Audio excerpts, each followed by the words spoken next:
So Londoner, been on 2 massive ships. Yeah.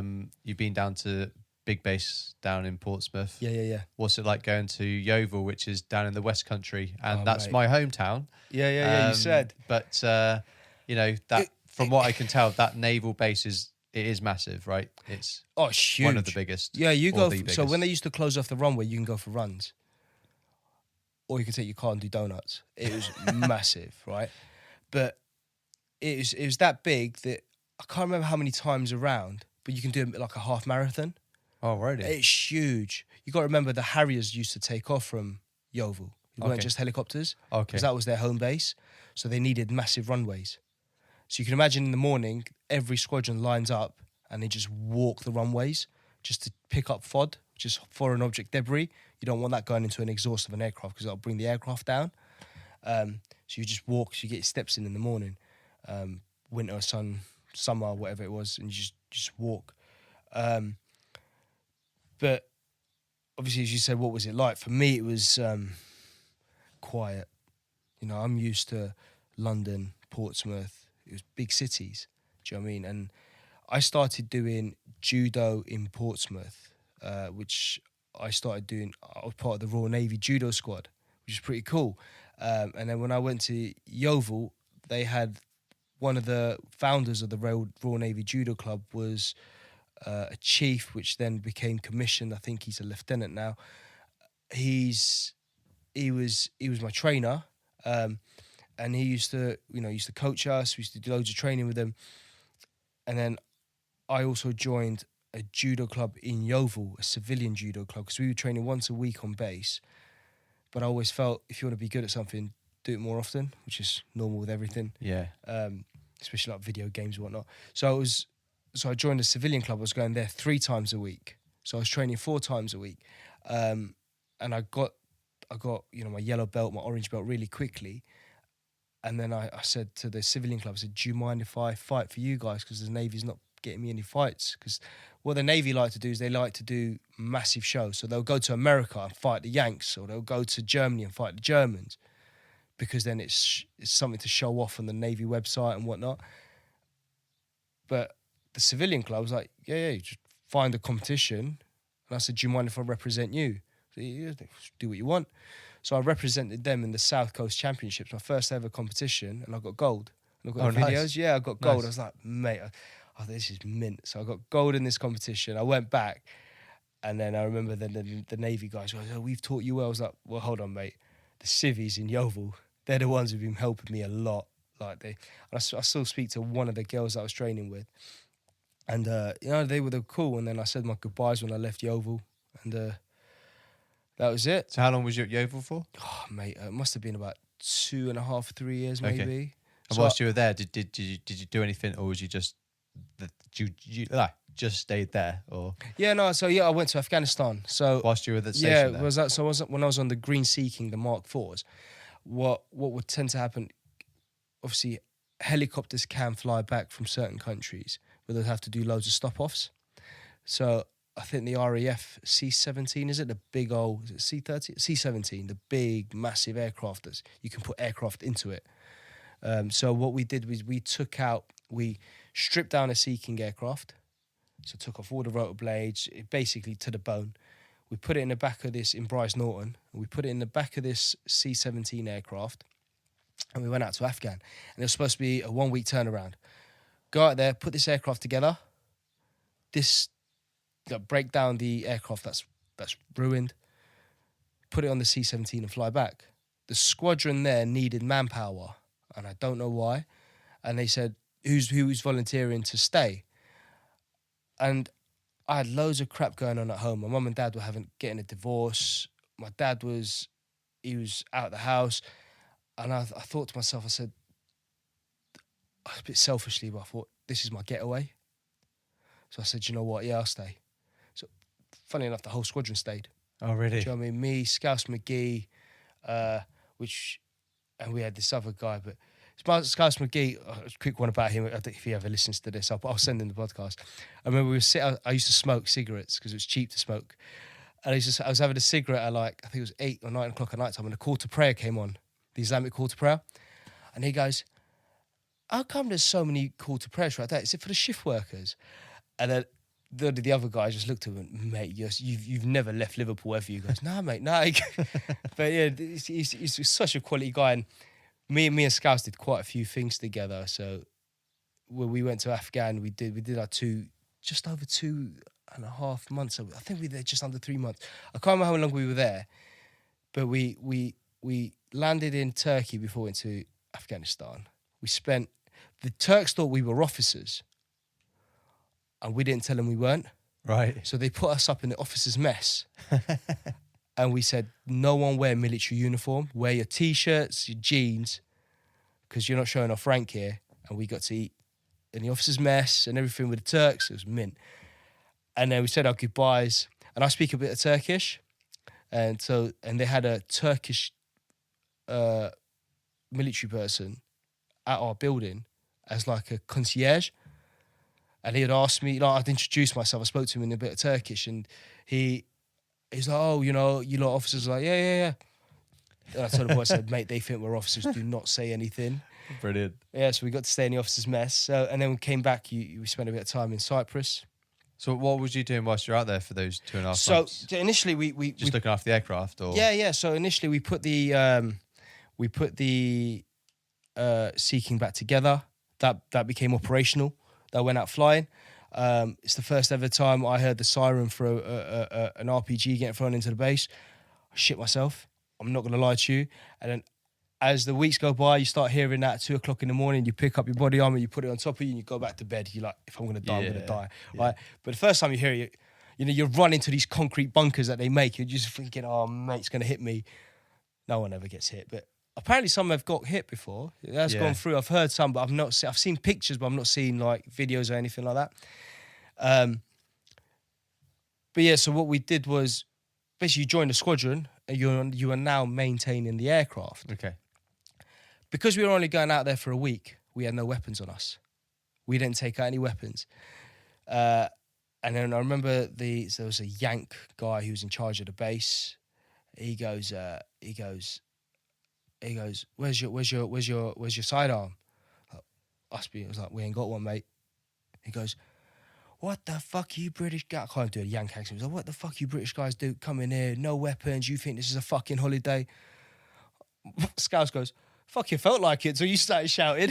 So anyway, he's like, do any of you lot want a sidearm? I was like, no, I've never used a sidearm in my life. I'm not really interested in a sidearm.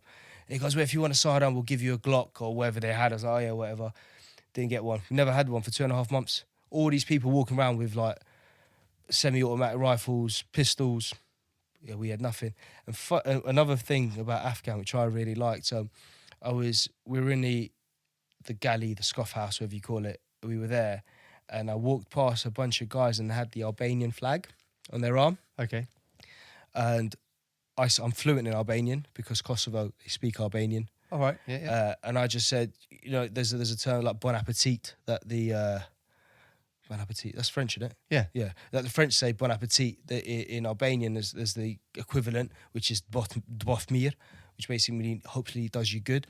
And they all looked at me. They looked at my badge, like my flag, and it's like, you speak Albanian? I said, yeah. I explained to them my story, like, right, meet us at the American Caf tonight at 8 o'clock. I was like, I've got nothing to do after 6. I said, yeah, I'll meet you there. So I went and had my food, went to the gym, met them. And all these fucking dudes turned out massive fucking beards, like huge beards, wrinkles. You can see they've been out there for like 2-3 years. Special Forces, Albanian Special Forces. Oh. I was like, anyway, so I remember only one guy's name because I've met up with him since. His name's Dorian. So Dorian, and I've met him in Albania not long ago. And I was speaking to him, and they're telling us about all the stuff they kept flying out with the Georgians and the Brits, and I was thinking, mate, they've been there for like 2.5-3 years. They refuse to go back because the money's so good when they're away, because apparently they get funded by NATO and they don't get funded by the Albanian military. So their money's so good when they're out there. So they're out there for 2-3 years. And here's me going, I'm going back in a week. Oh, no. Do you know what I mean? No, I didn't tell them that. But no, they're really good guys. And they all do private contracting work now. They're all private contractors out one's in Israel, one's in the Middle East. Dorian asked me, he's in Israel, and he said, if you ever need a job, come out. I'm not going out there, mate. The weather's too hot. You know, this is hot for me today, so I'm not going to Israel. But yeah, it's really good guys. It's good to have contacts. Do you know what I mean? People like that anyway. Yeah. No, I really... So you enjoyed Afghan to a certain extent? I enjoyed... So one thing I've never really told my wife or anything, the first time I saw a dead body was in Afghan, and it was someone was being taken off the back of a helicopter. They were carrying him. And I can't remember if he was a Brit, if he was an Afghan. I think he was Afghani, but obviously he had a massive beard, but anyone can have a massive beard in Afghan because everyone just grew their beards. Could have been an SF guy. I don't know what he was. I just remember them picking up this limp body, they're putting him down, they put a bag on him. That was it. I remember. And I remember being in a squadron, and I was in the hangar, and I looked around and there was no one there because everyone was in the office bit where there's aircon. And I was thinking, mate, what the fuck did I just see? It's the first time I've seen a dead body. Like, I mean, some people who served have seen more dead bodies than anything, but it's the first time I'd seen one. I was thinking, oh, mate, do you know what I mean? It threw me back a little bit. And then there's been times where I'm on top of a Sea King or on the rotor blade or something, or the tail rotor, and I'm fixing something, and you get the Afghan National Army come off the helicopter, and they'll sit in your hangar because it's cool, out the sun, but they've all got weapons on them. I've got a spanner. I'm like, mate, any of these guys can have their family kidnapped. They can just turn a weapon on the Brits. Mm. I'm there trying to work on an aircraft while I've got the ANA right next to me, sitting on the floor with their AK-47s. I was thinking, oh my God, what am I doing? But, you know, you try to speak to them. I've seen guys come off helicopters with bags on their heads. I don't know who they were. You never know. And then you find out a month later, yeah, he was like the 8th most wanted in that village or on that. I was thinking, what the hell is going on? It's crazy how when you come back, you tell these stories or you think about it, you think, I'm trying to pick whether I want Cocoa Pops or Kellogg's tomorrow or Frosties. And then I've seen that last month. I was thinking, what on earth? It's just such a different lifestyle. Yeah, like a reality check, isn't it? And massive. And I'm seeing guys who've been out there, you know, tankies who'd come into Kandahar. They've been out for the last 3 weeks living in ditches. Do you know what I mean? They and you expect this person to come back to the UK and just act like as if... And this is why there's so many people who have mental health problems. Yeah. Because it's just a quick, rapid change. Yeah, yeah. And especially, like, sometimes people don't feel like they appreciate it from our eyes. No, they're arguing about, I don't know, not getting the right milk in their Starbucks or whatever. Mate, at work, people I've had grievances put in against me. You know, I hate the term man up, but I've used it in the past because you're complaining about little things. Do you know what I mean? Oh, I've got a bit of a headache. I'm not coming in today. Really? Oh. Do you know, that's what you say to people. Oh, bless. Yeah, yeah. Which is why our perspective on life is quite different from a lot of people, probably. You know. Mm. But anyway, we'll that's a different road. We could go down. Yeah. We'll go any route you want to go down. We'll go down it. But so when you come back from Afghanistan, you go back to Yeovil. Yeah, I went back on the Sea Kings. Yeah. And how much longer are you there before you move on, or? Oh, so that was, I think that was end of 2014. I think it was, and I remember because I think that was the time what the squadron I was with was coming back as well. And I joined the heavy maintenance team, which was basically you get an aircraft, you strip it down to the bones, and you renew every part, basically make it new again, apart from the engine. So I joined that, and the only reason I joined that is because it was permanent days. There's no shifts, there's no nights. And when you're permanent days, we all know Friday you're finishing at 10, 11, and you're off on the way home, which was meant for me. I did that for a few months, which I thought was pretty good. Did a lot of work. That was when I felt that I was a proper engineer or a proper technician, because I was stripping down. I was doing an upside down, trying to get things to work. I really enjoyed that. And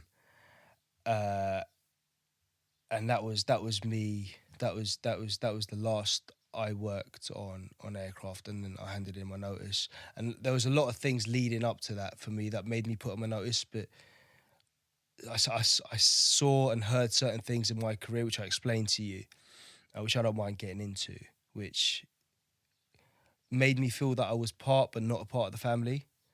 I was the black dog in the white dog family. I felt different to people. I mean, I don't know if you want to divert into that now. Or I think it's important to. Yeah. So yeah, you share what you're comfortable sharing. So yeah, I'll share it all. So when Lee Rigby was murdered by those terrorists in outside of his base at that time, I remember I was in Portsmouth, and I remember it happening in the evening. I think it was late afternoon or evening. It happened, and I remember watching it on the news, and I knew straight away what had happened. In my head, I knew straight away, and I remember sitting there on my bed going, I just took a deep. I was just thinking, I knew what was coming. So, the only people that knew of my religion in the military were HR, if you like. I've never exposed that I was Muslim. I didn't feel the need to, and I also felt that it would go against me. So I never mentioned to anyone that I was born Muslim. I don't pray 5 times a day. I'm not very religious, but I believe in the faith. And so I put it down. If it was JPA, the thing that it's called is JPA, you put it up, you upload what religion you are. You know, my even my dog tags, I asked them to keep my religion off in case anything ever happened to me. It just says, I think it says NA on my dog tags. So that morning, I remember this was our trade training for our leadership. So this was us getting my leading hands. And I remember we had to march everywhere. We were marching to our classroom. And as we were marching, I can't remember his name. There was a few guys that were sort of cliquey in the group. Everyone had their own personas. Everyone was macho, but there was these 3 guys that were really close together. And I remember one of them was like, oh, have you seen, we were marching and they were talking and they were like, have you seen this? Have you seen what happened to Lee Rigby and blah, blah. You know, we were all saying, oh, this is crap, you know, how shit it was for him. You know, his family must be mourning this, that. They need to, these people that they've caught, they need to go down, death penalty. We were just saying, as you do, because you're angry, you've lost a brother. Even though I didn't know Lee, he's family to us. And then Tug, I won't say his surname, we called him Tug because obviously Tug was a nickname for a certain surname.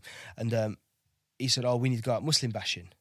And it fucking grinded my gears because I've heard the odd Muslim bashing or the Islamophobia or the anti-Semitic comment or the racist comment towards black people in the military, and you just don't associate with those people. You just think, you know, you're not my type of person, see you later.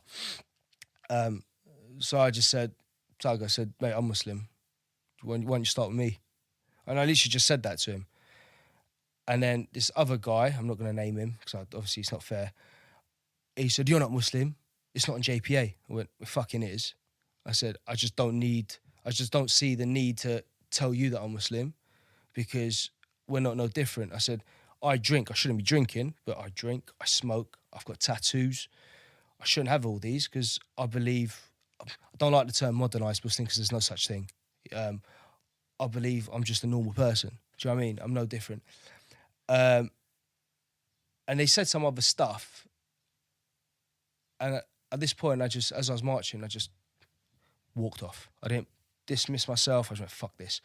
I walked off, I walked back to my room, took off my epaulets, and I started packing my bag. And I thought, nah, fuck it, this ain't for me.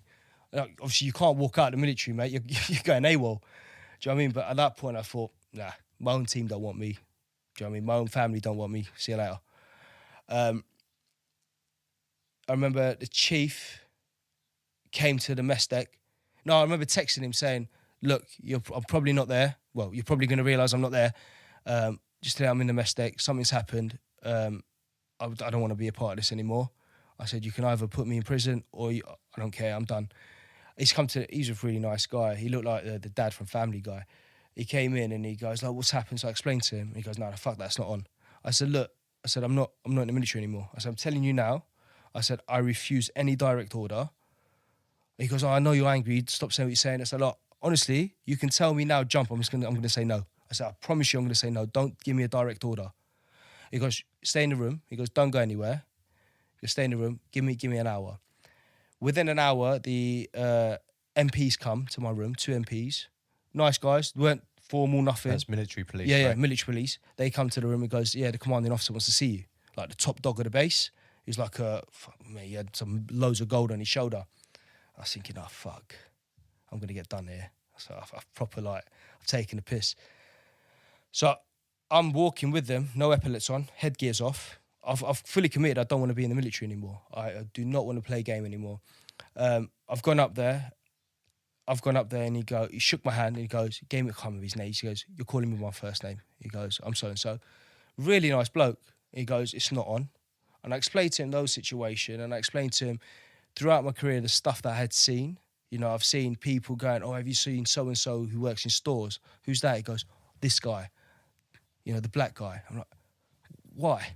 You call him the black guy. We're not blind. Why'd you have to do that?" Do you know what I mean? Wait, just for audio Black. purposes, Yeah, waving yeah. their He's fingers. waving the hand on their faces in like the black guy. I'm like, why'd you have to say that? Or you know what I mean? Or they say stuff about Jews. Or you're such a Jew. Like if you're, so I've got a big nose because of all the fighting I've done.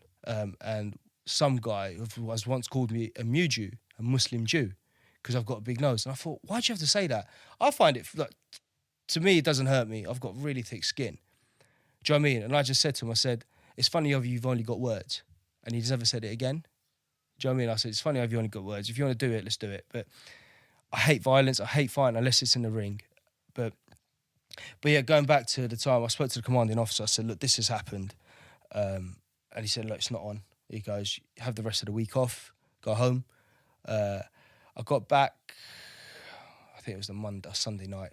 On Monday morning, everyone, the whole base had to go into this massive auditorium that I never knew existed in the space. And he started showing this slide of how the Muslims have helped the UK. And I just thought, oh, for fuck's sake. I said, what are we doing? I said, we don't need to penalise every single person in here to tell them a bit of history. I said, there's three, I keep saying that word, sorry mate. You're going to have to do a lot of beeping. Sorry. There was 3 idiots that said what they said. And we need to educate them. I'm not after kicking them out of the military. I'm not after any of that, because it's where they've been brought up, how they've been brought up, and the stuff that they've read. It's the way they've been educated. I said, anyway, I just thought, what, this is rubbish. So I sat there. I was alienated for about maybe 2-3 weeks. So I had my own room at the time because I was leader of the mess. So I had a block to myself where we had the sprogs who were coming in, and I was in charge of that block. Because I was in charge of that block, I had my own room. So I was leader of the block, and I had my own room. So I was completely alienated from the team. I shit you not, like they would not say anything to me. They wouldn't invite me for beers. I'd go to the gym on my own. When I'd go to the classroom, there was only one person in the whole team, and her name was Connie. And hats off to her. She came up to me. She goes, "No." She goes, "Fuck that." She goes, "I've got loads of friends that are Muslim. I've got loads of friends that are from different backgrounds." She goes, "It's unacceptable." She goes, "If you need," I've got her on LinkedIn now. You know, I said to her, I said, "Thank you." She was the only one at the team that came up to me and said, you know, she spoke to me. The rest, honestly, alienated me. But I'm thick-skinned. I don't really care. I had my judo. I had my other mates in the base. But my actual team that I was training with, proper. And that was where I realised. And then obviously, you know, when you're an Afghan, you accept the terms raghead, a bomber. If he looks Afghani, they called him, you know, a bomber or this, that. And you accept that was a norm at the time because people were in that environment. But looking back, you think, mate, why did they use them words? Like, to me, I hated them. I really hate alienating someone just because of their background. And then when I was in Yeovil, I heard a few more comments from people, and I just felt, nah, I'll always be an outcast. And so I went to see the Bish. So before, you said that you spoke to the head with all the gold. And what was the outcome of that? Just do the slideshow. They did the slideshow, and then I got approached saying, "Are you happy with the outcome?" I went, "Yeah, whatever." Right. Okay. I said, "Yeah." I'm not going to tell some bigwig how to do his job. I said, "Yeah, whatever." Okay. Do you know what I mean? My, you know, what I've done in the military, raising the white ensign, doing Remembrance Sunday at the cenotaph. Do you know what I mean? The Union Jack flag is so dear to me. I hold it higher than where I'm actually born because I grew up here. Yeah. Do you know what I mean? I love this place. I'll die for this place, no matter what. And when you hear people that are in it for the same cause alienate you, it just makes you think, have I got it wrong? Do you know what I mean? Yeah. So did you feel like, I don't know, a sense of relief or feel like Yeovil might give you a different outcome because you left Portsmouth after what you said, 9 months or whatever it was? Yeah, it didn't. And then you went there. Yeah, you hear comments from people, and obviously you didn't pick it up because I just disregarded it all. I just went, you know what, I'm not interested, whatever. I did what I had to do. I went to see the bish, and I just said, the bish? The priest. Okay. The God botherer. And I just said to him, I said, look, I said, I'm going to be honest with you. I said, I'm feeling really low. And I remember what he said to me. He goes, I don't think you're depressed, because people, when they're depressed, they're really quiet, they're numb. And I just said to him, I said, are you a medic? Are you a doctor? Are you a psychologist? Anyway, I said, whatever. I said, look, I need to get out. I said, I don't feel well. I'm gonna put my notice in. So I put my notice in. And this is after Afghanistan, right? Yeah. Okay, cool. Yeah. So my head was all over the place. Yeah. I didn't know what I wanted in life. I had my wife. I'd met my wife about a year and a half beforehand. We were boyfriend and girlfriend, or engaged at the time. And I just said to the priest, I said, look, I said, I need out. I've put my notice in now. I said, I need out. And there was this warrant officer that did not want to let me go out early. Obviously, you've got to do your time. I understood where he was coming from, but I just did not feel right in the head at all. Somehow, miraculously, the priest spoke to that warrant officer, and I was allowed early termination if I'd gave up my, the funding that you get for when you leave, that you can use. If I gave that up, I was allowed to leave. Right, okay. And I said, yes, fine. Okay. I said, I won't apply for a penny. Okay. So you have to give him a year's notice? Either a year's notice, or leave when I wanted to leave. Yeah. But sign off all my rights to any funding. For any training. Civvy Street, yeah. Yeah, which I said, I'm happy with that. Okay. It's fine, because I had a job lined up at a factory, Mars chocolate factory, as an engineer. It was rubbish. But when I left, no one prepares you, whether you'd been at war or whether you'd been in the military, whatever, the difference of people. So I started my civilian job, and first week you see people backstabbing people talking about people shaft people. You know, I was walking, my mum and dad live in Victoria, in London. So I was walking through Victoria Station, and there was no order. And it was the first ever time, my wife doesn't know, but it's the first ever time I sat down. There's this little circular bench in Victoria overlooking W.H. Smith's and Vodafone shop. And I remember that because I remember looking at them two shops. It was the first ever time I think I had a panic attack.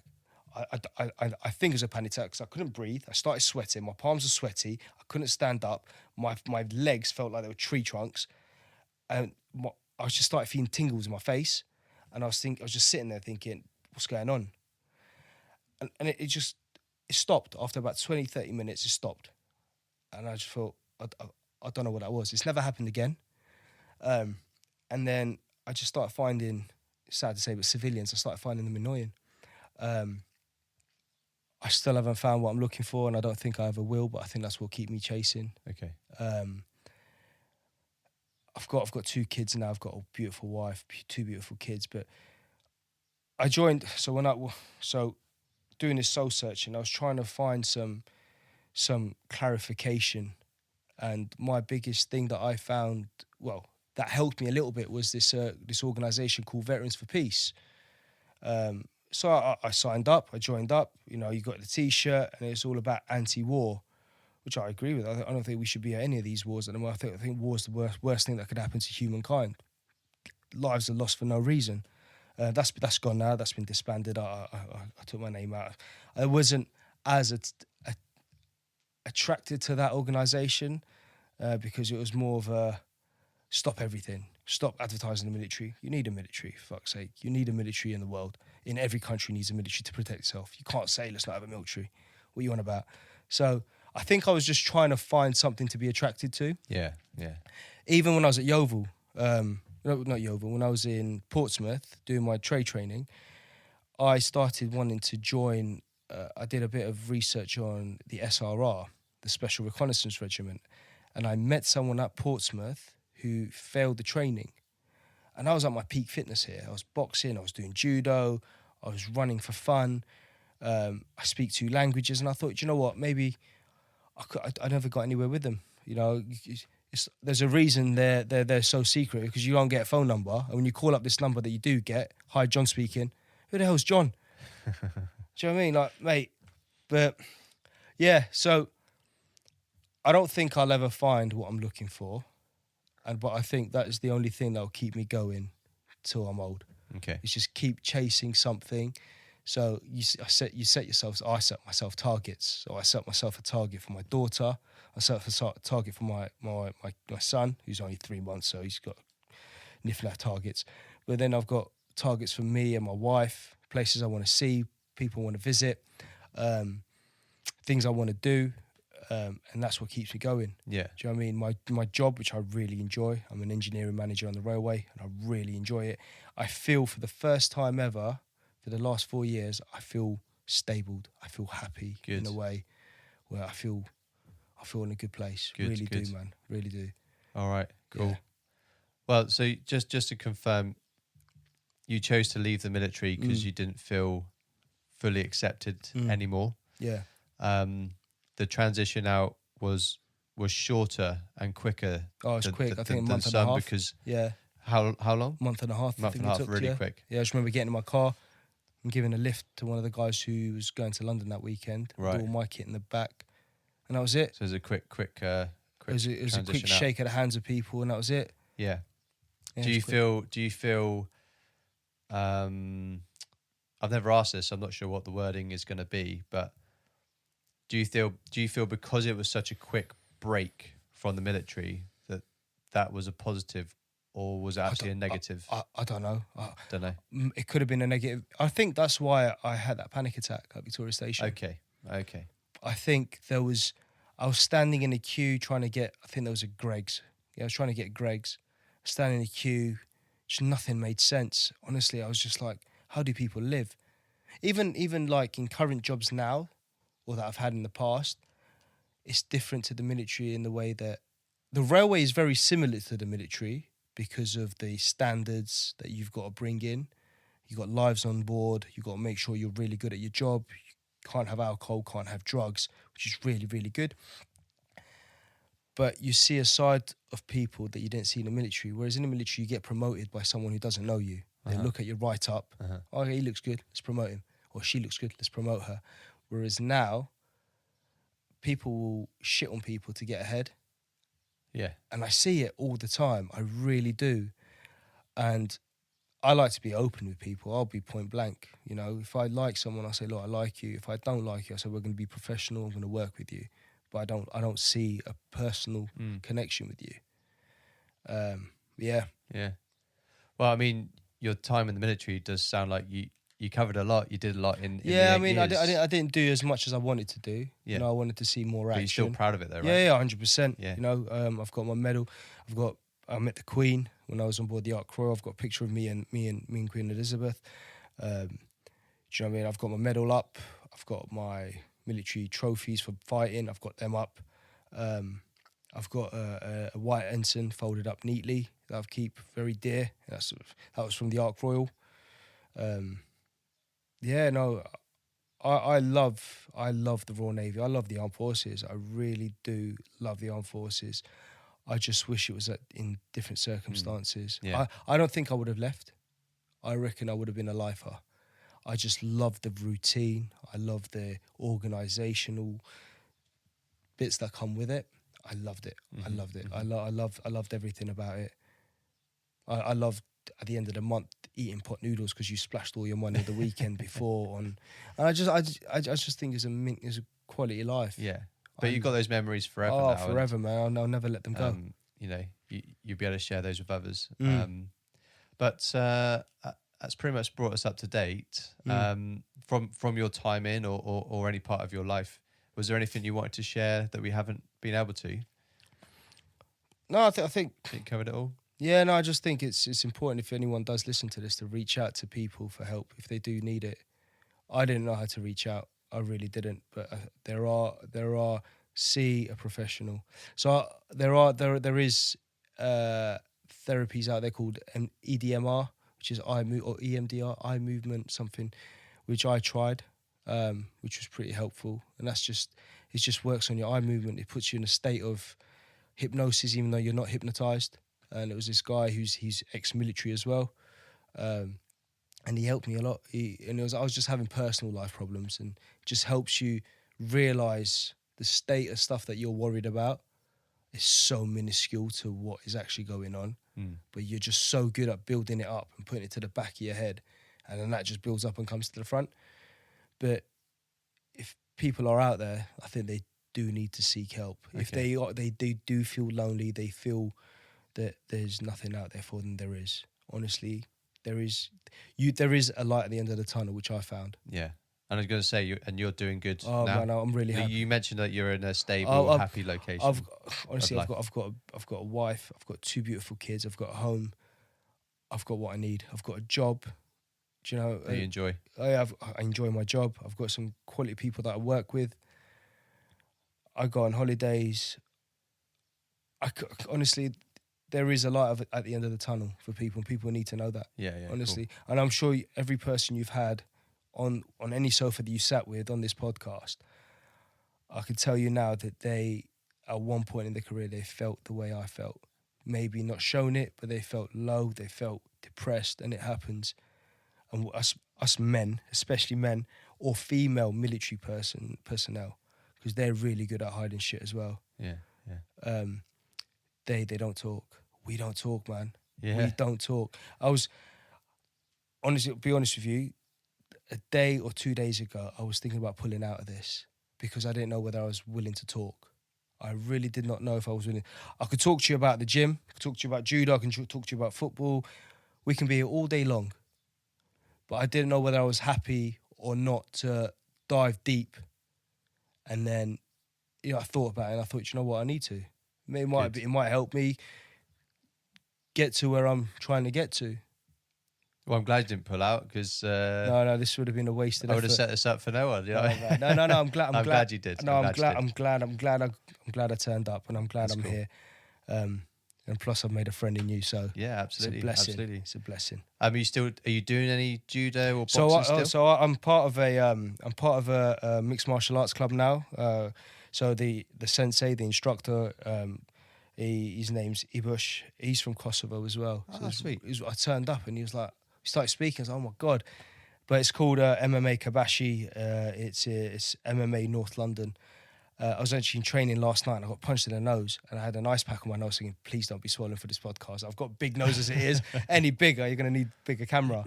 Wide lens it. But yeah, so I find I think that's what's helped me a lot fighting.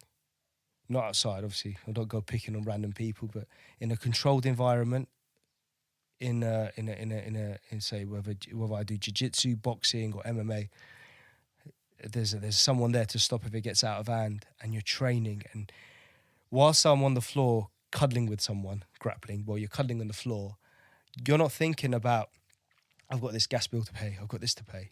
I'm thinking about, I need to watch out because he's going to pull my arm and he's going to put in an arm bar or he's going to choke me out in a second. And you forget about everything. And that's what helped me a lot fighting, or when you're boxing. I can't think about what he or she said to me at work, because if I start lapsing my concentration, I'm going to get punched there. And so I find fighting a very good release. That's good. It's better than any drug, I think, possible, because I'm aching that night, but in the morning, I feel like I feel in a state of rest. That's cool. And some people got meditation. Yeah, I've tried meditation. I fell asleep.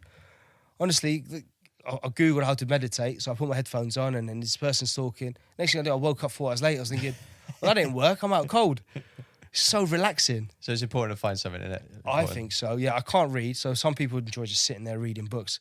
I get bored. Yeah, I can't stay focused on it. I find like the word, like letters start moving around. Yeah. I was thinking, I can't do this. I can listen to podcasts all day long. Yeah. So I can put on your podcast and I'll listen to it. 2-hour podcast, not a problem. Put me in front of a book for 2 hours. Oh my God. So you can imagine the training that I had to do for the tests in the military. Yeah. You're reading books and you're just like, what on earth is this? after you forget and you'd have to reread. But yeah, podcasts, I can watch a film, I can play my Xbox all day long. But when it comes to reading, Not for you. No, I think it's important to find something like this. I bet this for you is a very good escape. Yeah, for me it is. It allows me to reconnect with others, meet new people like yourself, and also it still teaches me about the military. I bet it does. Not just British, but in fact, we've had American people on and Australian and Rhodesia, and there's loads. So yeah, I love doing this, and when I come back to do the edit, I actually then go over things that obviously I'm trying to make sure everything's running smoothly whilst we're doing the recording. I then re-listen and relearn before it gets released. Yeah, I bet. So it's pretty cool. I do enjoy it. But like I say, your episode is rounding out the year 3. Yeah. So years to go. We're going to continue. But it's really cool. So just don't forget to bleep out the 2 times I said the C word. 2 times. I'll do that. Mate, I'm so sorry. That's all right. And you did warn me. And it's just, it's that military culture. It is. If you walk into any mess room or anything like that and you hear people say it, you don't even think about them saying it. Yeah. The F word's fine. You can say fuck as many times as you want. No, I bet you can, but I just need to reverse that into my head. Cool. Well, Den, I'm going to call you that because that's how we know that's you. Fine. Thank you so much for everything. But this is the point in time in this show where we're going to get some advice from you. So the first bit of advice would be for anybody that's thinking of joining, may not be the Navy, but thinking of joining the military as a whole. Any advice for those people? Yeah, get fit beforehand. It'll help you a lot. Start running. Prepare yourself to join a family that you didn't think was possible to exist mentally. Have thick skin. 100% have thick skin. Not everyone means what they say. And enjoy the crap moments and the good moments. And there are a lot of crap moments, but make the best of them. Honestly, that's all I can say. Enjoy it. If I could go back to 2008 when I walked through HMS Raleigh, there's a lot of things I would change. But then you stop and think, do you know what? That made me who I am today. So no, probably I wouldn't change. But just enjoy it and get fit. Fitness is your friend.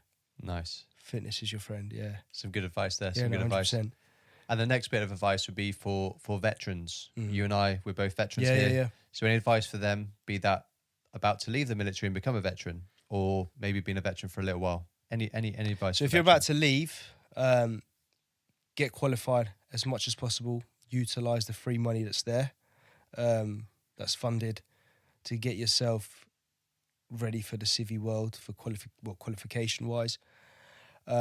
Mentally prepare yourself.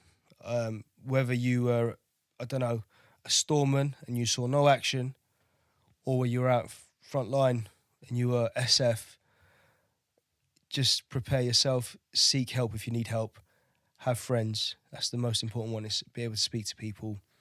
And I'm always available. If you need to chat, I don't know who you are, but I'm sure you can find me. Reach out to Gav and he'll give you my number. If you need to chat to someone, just to have a beer. I do enjoy a beer, especially when they're free, so don't come empty-handed. Fantastic. But no, good. Yeah, no, honestly, just speak out if you need to speak to someone. Great stuff. Some amazing advice there, and always important to reach out. Yeah, no, definitely. So yeah, that's been great having you on the show. How was it for you to come on? I've never been in front of cameras, to be honest. It looked, without sounding weird, it looks like a Pornhub setup. Do you know, I'm just waiting for the stripper to come through. What's that? I don't know what that is. No, neither do I. My witness is watching. I have no idea what that was, but you got the lights at me. But no, this is. I don't know how I would react to having cameras and a microphone in my face, but I think it's pretty cool that I'm not looking at the camera and I'm looking at you. Yeah. So it feels like we're having a chat. Yeah, cool. And I can hear myself. It's pretty weird. Yeah. But cool at the same time. Try and make it as natural and it feels as relaxing as possible. No, honestly. Well, yeah, definitely. If I feel relaxed. So that's I feel cool. good, yeah. That's cool. And also, thank you for sharing everything that you've gone through, especially at the end of your service. And I think that's really important to share, because others might actually potentially be going through similar. So they know they're not alone. But also highlighting the fact that that sadly happens, and it happens in Civvy Street as well. Oh, it happens a lot, yeah. But yeah, thank you for sharing all that and giving up some of your time driving here and giving up some of your time. It was a blessing, mate. Honestly, I've had a few hours off from the kids. My wife's going to go home. She's going to be kicking off like, you have them now, they're yours. I think I got a text before I walked into your house. Buy sand, buy a mini swimming pool, buy this, buy a water gun. But yeah, thanks so much for all of that. And lastly, I say this to all my guests. Thank you for your service. No, thank you for yours as well. No worries at all. Cheers. This has been Military Veterans Podcast. Out.